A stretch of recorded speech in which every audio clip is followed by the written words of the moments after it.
தவக்காலம் இன்றுடன் ஆரம்பம். தயாராகும் கத்தோலிக்க கிறிஸ்தவ அடியார்கள். கத்தோலிக்க மற்றும் கிறிஸ்தவ அடியார்கள் இன்றுடன் தமது தவக்காலத்தை ஆரம்பிக்கிறார்கள்.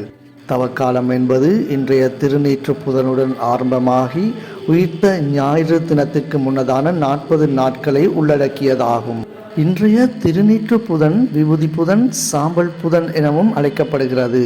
திருநீற்று புதன் சடங்கு என்பது குருவானவர், மனிதனே நீ மண்ணாக இருக்கின்றாய், மண்ணுக்கே திரும்புவாய், மறவாதே என்று கூறி விசுவாசியின் நெற்றியில் சாம்பலினால் சிலுவை அடையாளம் வரைவதாகும்.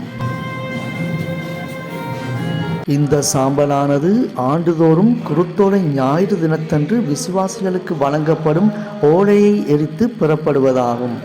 இன்றுடன் ஆரம்பமாகும் தவக்காலத்தில் கத்தோலிக்க மற்றும் கிறிஸ்தவ அடியார்கள் உண்ணா நோன்பிருந்து இயேசுவின் வாழ்க்கையின் மிக முக்கிய நிகழ்வுகளான பாடுகள், மரணம் என்பவற்றை தியானிப்பார்கள்.